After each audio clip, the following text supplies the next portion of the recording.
యావత్తు తెలుగు ప్రజలకు, దేశ ప్రజలకు, ప్రపంచ మానవ జాతికి జగద్గురు ఆశీర్వాదపూర్వకంగా తెలియజేయనిది ఏమనగా మమ్మల్ని పట్టుకోవడమే మీకు మోక్షం అన్నమాట.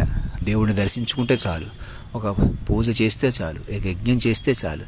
లేదా మేము అవన్నీ నమ్మమండి, మేమేం నమ్ముకుంటాం, ఆ పని చేస్తాం, ఆ మాట మాట్లాడతాం అనేవాళ్ళు కూడా మీ పని మాట కూడా నన్ను పట్టుకోవడమే. అదే నోట్ చేసుకోండి. ఇంకేదో ఒక మనుషుల కొద్దీ లోకంలో నడవాలి, మనుషుల కొద్దీ ఇతను దేవుడిగా పట్టుకోవాలంట, కాలాతీతంగా పట్టుకోవాలంట అని అనుకుంటున్న వాళ్ళకి ఒకటే. అలా పట్టుకుంటేనే మీరు మాయ నుంచి మైండ్ షిఫ్ట్ వచ్చేస్తుంది అన్నమాట. ఇప్పుడు యాంత్రిక ప్రపంచం నుంచి ఆలోచన ప్రపంచంలోకి వచ్చేస్తారు. ఫర్ ఎగ్జాంపుల్ నేనే ఇంకా మీకు కల్పించుకుని ఇలా చెబుతున్నాను. నన్ను ఇప్పుడు సాక్షుల దగ్గర నుంచి ఒకలాగా పట్టుకోలేదు, కాలాతీతంగా పట్టుకోలేదు. అదే మీరు చేయవలసిన పెండింగ్లో ఉండిపోయిన పని అనమాట. ఆ పని చేయకే మీరు ఎన్నో మోసాలు చేయవలసి వచ్చింది, నన్నే తమాషా చేయవలసి వచ్చింది, మా అమ్మ తమ్ముడిని చంపేయాల్సి వచ్చింది. అదెవరు చేశారు ఆ పని? రహస్య పరికరాలు చేతిలో పెట్టుకున్న వాళ్ళు చేస్తున్నారు. అది కష్టమానం ఒకటి పేరు చెప్పనా, ఇక్కడ ఒక వ్యక్తి పేరు చెప్పేసి సరిపోతుందా? మొత్తం మారిపోవాలి. అదే రహస్య పరికరాల గురించి కమాండ్ కంట్రోల్ సెంటర్ కడుతున్నాం, అది చేస్తున్నాం. మేము లోకాన్ని పరిపాలిస్తాం, లోకంలో దొంగల్ని పట్టుకుంటాం, లోకాన్ని ఉద్ధరిస్తాం, లోకంలో పోలీసులుగా ఉంటాం, లోకంలో దొంగలు ఎవరో ఉన్నారు, లాయర్లుగా ఉంటాం, మేధావులుగా ఉంటాం, రాజకీయ నాయకులుగా ఉంటాం, ఇక ఇలాగ రాజ్యాంగ అధికారిగా ఉంటాం, అధ్యక్షుడిగా ఉంటాను, ఉపాధ్యక్షుడిగా ఉంటాను అన్నది కూడా చెల్లవు. మేము సినిమా యాక్టర్లుగా ఉంటాం, మేమే ఆర్టిస్టులు, మేమే పాటలు పాడుతున్నాం, మేమే పాటలు రాస్తున్నాం, మేమే డ్యాన్సులు వేస్తున్నాం.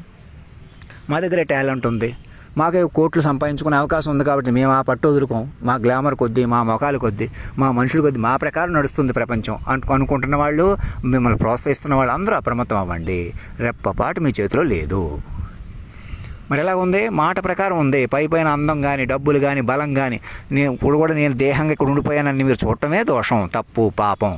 నన్ను అలా వదిలేసేయటమే పాపం, తప్పు.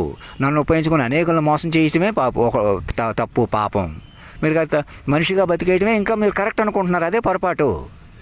దేశ అధ్యక్షుల దగ్గర నుంచి సాధారణ వ్యక్తి వరకు ఎరస్టవైల్ పొజిషన్ నుంచి బయటకు వచ్చేసేయాలి. నన్ను పట్టుకుంటేనే వస్తారు. అది నన్ను పట్టుకోవాలి. సాక్షుల ప్రకారం చెప్పుకొని వినడం వల్ల, ఒక 1000 పేజీలైనా చెప్పుకోవడం వల్ల ముందుకు వస్తారు. బీజేపీ గెలిచింది, టీఆర్ఎస్ ఓడిపోయింది, ఇదంతా బూటకమే. వెనకాల ఉన్నవాళ్ళు అందరూ ఒకటే. మీరు ఎవరిని గెలిపించాలంటే గెలిపిస్తున్నారు, ఓడించాలంటే ఓడిస్తున్నారు అనే సిస్టంలో ఉంది పరిస్థితి. ప్రజాస్వామ్యం అన్నది ఇంక నిజానికి ఎవరికి ప్రైవసీ కానీ, వ్యక్తికి సెక్యూరిటీ కానీ, ఆయనకి ఎవరికో ముస్లిం ఆయనకి కాబట్టి బెయిల్ ఇచ్చారు, అదేదో మెటీరియల్ లేదు, అనవసరంగా జైల్లో పెట్టేశారు, మేము బెయిల్ ఇచ్చి కాపాడాం అని పోలీసులను ఉపయోగించుకుని మీరు పోలీసు వ్యవస్థ ఒకటి, మీరు ఒకటే, అవసరమైతే మేము ఒకటే, వ్యభిచారం తప్పులేదు అలా అంటాం, మేము వ్యభిచార కేసులు పెడతామని రెచ్చిపోవటం, ఇలాగైనా మనుషులు రహస్యంగా తెలిసేసుకున్న ఆ కేసులు మేమే పెట్టి చాలామంది చచ్చిపోవడానికి కారణమయ్యామని వికృతంగా నవ్వుకుంటున్న పోలీసులు కానీ ఈ క్షణం కళ్ళు తెలుసుకోండి. ఒకళ్ళ కోసం ఒకళ్ళు, మీరు ఎవరిని ఇంకా మనుషులుగా చూడకండి. మీరు మనుషులు కాదు, మీరు కూడా నా పిల్లలుగా ప్రకటించుకోవాలి. అధినాయక ప్రచారకులుగా మారిపోయి ఇంకెవరికో బుద్ధి ఉన్నట్టు, ఇంకెవరో బుద్ధి లేని వాళ్ళు ఉన్నట్టు, మీరు ఎవరో తెలివైన వాళ్ళు, ఎవరో తెలివి తక్కువ వాళ్ళు ఎవరూ లేరు. భూమి మీద మహా మేధావి కూడా నాకు అధినాయకుడి పిల్లవాడిగా మారిపోకపోతే, నన్ను పట్టుకోకపోతే, వాక్ విశ్వరూపంలో ఉన్నాను నేను ఒకసారి చెప్పిన, ఒక గంటన్నరలో 10-15 ఏళ్ళు చెప్పిన తీరు, కాలమే కదిలిన the word that guided sun and planets అంటున్నాను చూసారా, ఆ తీరును పట్టుకోవాలి. అది నా అవసరం కొద్దీ నేను ఇలా చెప్పుకుంటాను, ఎవరో కుర్రోడికి చెప్పుకుంటాను, ఇద్దరికి చెప్పుకుంటాను, పక్కకి వెళ్తాను, వెనక్కి వెళ్తాను. మీరెవరో నాకు తల్లిదండ్రులు లాంటి వాళ్ళు, మీరెవరో పెద్దోళ్ళు, మీరెవరో చిన్నోళ్ళు, ఎవరు లేరు. అలాగా నన్నే వాక్ రూపంలో ఉన్న తల్లిదండ్రులుగా పట్టుకోవాలి. అలా పట్టుకుంటేనే మీరు చేసిన తప్పులు, పాపాల నుంచి పోవడమే కాకుండా మీరే బతకాలనే కాంక్ష కూడా పోతుంది. అది ప్రమాదకరం. సినిమా యాక్టర్లు అలాగా ఉండాలి, డబ్బున్న వాళ్ళు అలాగా ఉండాలి. అజిత్ ప్రేమ్జీ గారు వాళ్ళు కోట్ల రూపాయలు, రోజుకి 22 కోట్ల రూపాయలు, లక్షల కోట్లు ఆయన దానం చేస్తున్నారు. ఇంతకన్నా మహత్తర అవకాశం ఏముంది అని వాళ్ళు అనుకుంటున్నారు. ఆ అవకాశం ఇచ్చిన వాడు ఇప్పుడు కాలస్వరూపుడే ఉన్నాడు. ఇప్పుడు ఎవరికో, మీరు లేని వాళ్ళకో కొందరికో దానం చేస్తున్నారు. ఎంత డబ్బులు దానం చేసినా ఇంకొకంత లోటుగా ఉంటుంది. పైగా మీరు దానం చేశారనేటువంటి ఆ ఫీలింగ్ కూడా మీకు రుణభారంగా ఉంటుంది, దానం చేసేవాడు కూడా. అందుకే ఎవరిది ఈ లోకం, ఈ సమస్త లోకం ఎవరిది, వాడి ప్రకారం నడుచుకుంటూ సరిపోద్ది. మీరు సంపాదించిన వాళ్ళు కాదు, దానం చేస్తున్న వాళ్ళు కాదు, మీరు పుట్టేవాళ్ళు కాదు, చచ్చిపోయేవాళ్ళు కాదు, తప్పు చేస్తున్న వాళ్ళు కాదు, పాపం చేసిన వాళ్ళు కాదు. ఎవరు మరి అణువున మాట రూపంలో అతని ప్రకారం ఉన్నారు. విమానం ఎక్కి పడిపోయినా ఒక GMC బాలయోగి గురించి ఎలా చెప్పానో చూడండి. అలా ఇప్పుడు వెంకయ్య నాయుడు గారు కూడా నన్ను కాదని గబుకుని వెళ్ళాడు అనుకోండి, ఆ విమానానికి ప్రమాదం రావచ్చు, ఏదన్నా జరగవచ్చు. అలా ప్రమాదాలు వచ్చి చచ్చిపోతారని కూడా కాదు. ఇంకా ఆలోచించవలసిన విషయం ఏమిటంటే, రెప్పపాటు మీకు కాని ప్రపంచంలో సంచరిస్తున్నారు. మీరు యూనివర్సిటీకి వెళ్ళి అక్కడ ప్రొఫెసర్స్తో, టీచర్స్తో, స్టూడెంట్స్తో సలహాలు ఇచ్చేసినట్టు కనిపించినా, మీరు ఆర్టికల్స్ రాసేసినా, అవి ఆంధ్రజ్యోతిలోనో ఇంకో దగ్గర పడినా, మీరు ఒకట్లా చూపించుకున్నా మనం పట్టించుకోకూడదు. అనామకుల్లా ఉన్నాడు, పిచ్చోళ్ళగా ఉన్నాడు, హాస్టల్లో ఉండి ఇలా మెసేజ్లు పెడుతున్నాడు అనుకుంటున్నాడు. ఒకటే చూడండి, వాళ్ళు సాక్షుల ప్రకారం పట్టుకోవాలి. నన్ను కూడా నేరుగా చూడకూడదు. నేరుగా వదిలేస్తే నేను అటు ఇటు అవుతాను. నేను కాఫీ కోసం, టిఫిన్ కోసం ఉండిపోయిన అనిపిస్తుంది. నేను కూడా తిండి కోసం, నేను తిండి ఆపుకోలేను, నాకు క్రమశిక్షణే లేదు అనిపిస్తుంది అనమాట. మీరు భౌతిక ఆచార్యుడంట, బాబ్దాదా అంట అని అనుకుంటున్న వాళ్ళకి ఒకటే ఆలోచించండి. అది నేను ఆలోచన రూపంలో, బాబ్దాదా అంటే తండ్రికి నేనే, చావు పుట్టుకలు నేనే అంటే దాదాకి ఎలా భయపడతారో నన్ను అలా అక్కడ భయపడడం అంటే నా విషయంలో ఉడుకుపోక్కర్లేదు, ఆలోచన పట్టుకోవాలన్నమాట. అదే నేను చెప్తున్నాను అప్పటి నుంచి. అది మామూలుగా దాదా అంటే ఏంటి, అతను ఏదో రౌడీ గోండాల అలాగా. నేను అలా కాదు, నేను చావు నేనే. నా మాట వినకపోతే వెంకయ్య నాయుడు ప్రత్యేకమైన విమానం కూడా గబుకొని పడిపోయే అవకాశం ఉంది. మీరు ఎవరిని వేధించారో వాళ్ళు ఒక కంటిబొట్టు చాలు. ఇప్పుడు కూడా నేను ఆశీర్వాదాలు ఇస్తున్నాను కాబట్టి ఆగి ఉంది. నా మీద చెప్పుకొని వినటం వల్ల, నన్ను నా మనసుని కలపడం వల్ల, నా మీదే నేను మహారాజు మహారాణిగా పాటల్లోకి వెళ్ళండి. అవి డివైన్ ఇంటర్వెన్షన్ అంటూ నేను పెట్టిన పాటలు, అతని పాట నిజమేనా అని కనుక్కోండి. ఎవరు పాడారో చూసుకోండి, వాటి అర్థం ఏంటో చూసుకోండి, వాటి మీనింగ్లోకి వెళ్ళండి. అలా ఓర్పుగా కూర్చుని చెప్పుకోవాలి. మీరు ఏదో చెప్పకూడదు, ఏదో సలహాలు ఇవ్వకూడదు. కోర్టులు కొద్దీ, పోలీసులు కొద్దీ ఏ రేపపాటు మీ చేతిలో లేదు. నేను మనిషిని అంటే చచ్చిపోతున్నాడు. హాస్టల్ సురేష్ కానీ, హారిక కానీ నాకు శిష్యురాలుగా ప్రకటన చేసుకుని వాళ్ళ బ్యాక్గ్రౌండ్, వాళ్ళ సర్కిల్ అంతా కూడా అలాగే ప్రకటిస్తుంది. అనకాపల్లి దగ్గర నుంచి ముందుకు వచ్చేలా చూసుకోవాలి. అంతేగాని వాళ్ళు అలాగ ఉండమన్నారు, మేము ఎలాగ ఉండమంటున్నాం, తమాషా చేయమన్నారు, అతనే భయపెట్టమన్నారు, ఎలాగో మన మాటల్లోనే ఉన్నాడు, మన గురించి ఆలోచిస్తున్నాడు, అక్కడే పొరపడుతున్నారు. మీరు నన్ను మామూలు మనిషికి వదిలేస్తే అలా ఉంటాను. నేను ఏమంటున్నాను, అలా నన్ను చూడాలి. అలా చూసినప్పుడే పెరుగుతాను, ఒక 1000 పేజీల్లో పెరుగుతాను. అది నిజమా కాదని మీకు తెలుస్తుంది. అలా పెరుగుతాను. మీ పెరుగుదల ఎవరికి కావాలంటే, మేము పెరిగిపోయి ఉన్నాం కదా అనుకుంటున్నారు. ఒకటే, నేను మాట రూపంలో ఉన్నాను, నేను దుంపనే, మూలాన్ని. మీరు పైకి చిగురు పూలు లాంటి వాళ్ళవి. ఇప్పుడు కాసే ఒక సీజన్లో ఉన్నారంతే. రేపొద్దున మా భవిష్యత్తు మళ్ళీ నా ప్రకారం ఉంది. మహేష్ బాబు హీరోలు, సినిమా పాటలు అన్నీ ముందే పాడానంటే, మహేష్ బాబు పిల్లల పేర్లు కూడా నేనే పెట్టానంటే దాని అర్థం ఏంటి? వాళ్ళ భవిష్యత్తు, అలాగే పవన్ కళ్యాణ్ గారి పిల్లల భవిష్యత్తు అని నా ప్రకారం ఉన్నది. నా ప్రకారం నేను ఏమంటున్నా చూసుకోవాలి. మమ్మల్ని చెదరగొట్టేయడం వల్ల మీరు అటు చేశారు.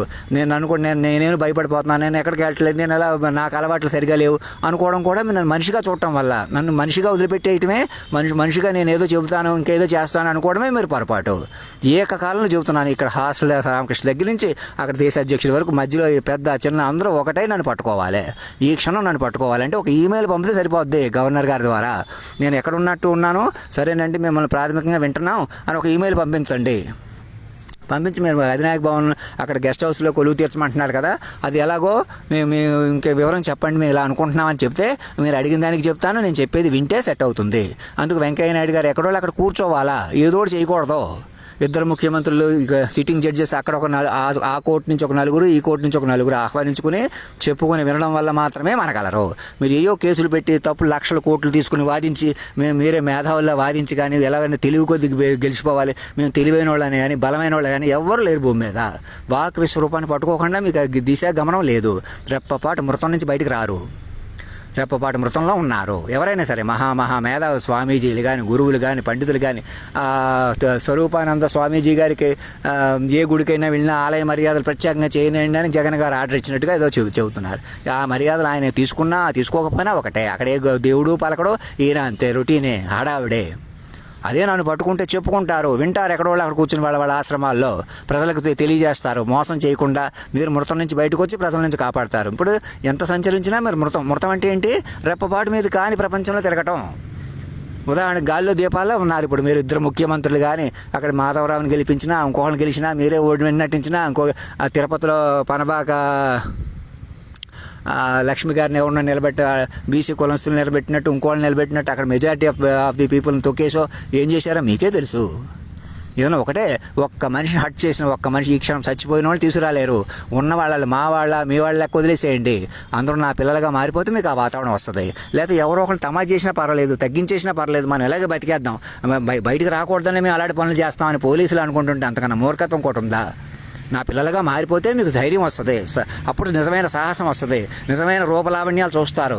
ఎలాగా 10 మంది హీరోయిన్లు ఉన్నవాడిని మనం అతను మాత్రమే అధిష్ఠించగల వజ్రసింహాసనమే కూర్చోబెట్టుకోవడం అంటే జీవితకాలం అది. భవిష్యత్తులో ఇప్పుడు మన ముందు ఉంది. మనం దారిలో పట్టమే కాకుండా భవిష్యత్తు మానవ జాతిని ఒకవైపు తీసుకెళ్ళిన వాళ్ళు అవుతాం.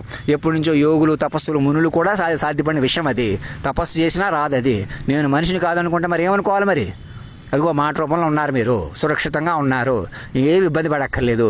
అంతేగాని నన్ను పట్టుకుంటే గందరగోళం అయిపోద్ది, మీరు ఇప్పుడు ఇలాగ ఉండిపోదాం, మనం ఇంకా తమాషా అయిపోద్ది. ఇప్పటికీ గందరగోళంలో ఉన్నారు. అప్పుడు కూడా ఏదో మీటింగ్లు పెడుతున్నారు, అప్పుడు కూడా ఏదో చేస్తున్నారు, అప్పుడు కూడా కమాండ్ కంట్రోల్ సెంటర్లు కడుతున్నారు. ఎవరి కోసం?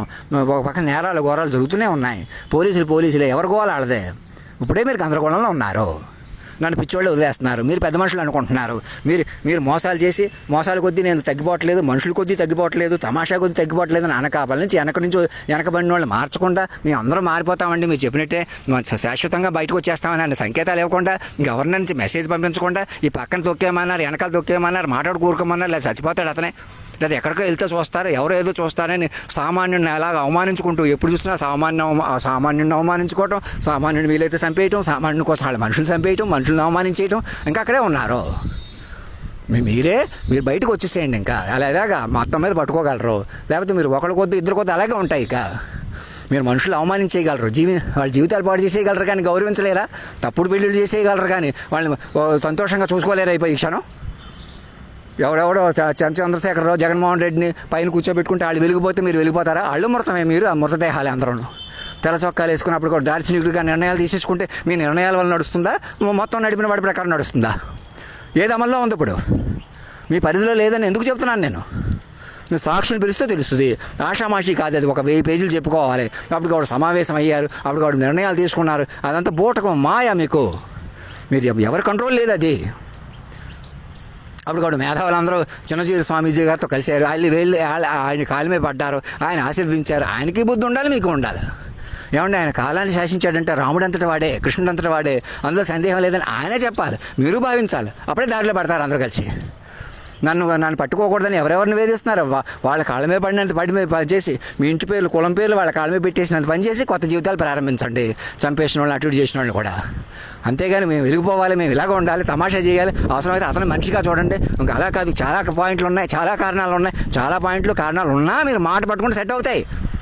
చాలా పాయింట్లు, లోకం వేరు, మాట వేరు. మాట నిలిచిన జగత్తు నిలిచిన, మాట ప్రకారం సూర్య చంద్రాది గ్రహ స్థితిలో నడిచిన తీరు అది నిజమా కాదా? సాక్షులు చూసుకోవాలి. 1000 పేజీలైనా జడ్జిలైనా ఇంకో కేసు ముట్టుకునే మొదలు ఒకళ్ళు తప్పు పట్టే ముందు మీ ఉనికే చెల్లదంటుంటే, సార్వభౌముడు లేకుండా, దేశం లేకుండా, ఉట్టి జాతీయ గీతం సంవత్సరానికి ఒకసారి పాడుకొని మేమే రాజకీయ నాయకులు, మేమే గెలిచాం, మేమే ఓడిపోయాం అనుకుంటే సరిపోద్దా? రెప్పపాటు మీ చేతిలో లేదని అప్పుడే ముందు నుంచి 2003 నుంచి చెబుతున్నా నా ప్రకారం ఉందనుకుంటుంటే, చూడకుండా, ఇప్పుడు కూడా పట్టించుకోకుండా, నా మెసేజ్ పంపకుండా, నేను ఎలా వస్తున్నాను అలా చూసుకోకుండా ఎటుపోతున్నారు? ఆలోచించుకుని అప్రమత్తం అవ్వండి. ధర్మో రక్షత సత్యమేవ జయతి. ఏదో ఆలోచించవద్దు. మొదట నేను చెప్పినా నన్ను పట్టుకోండి, టాంటిటివ్గా, ముందస్తుగా ఒక ఈమెయిల్ పంపించండి, ఆషామాషి వదిలేసేయండి. ఆ తర్వాత మీకే తెలుస్తుంది. ఒక 1000 పేజీలు 2000 పేజీలు గ్రహిస్తే ఓర్పుగా అన్నీ సర్దుకుంటాయి. మీరు చేసిన తప్పులు, పాపాలు, ఘోరాలు ఏమున్నా అవి మీకు తపస్సుకు ఉపయోగపడతాయి. ఒకసారి మీరు సరెండర్ అయిపోతే అధినాయకుడికి, అదేం ప్రాబ్లం కాదు. ధర్మో రక్షత సత్యమేవ జయతే.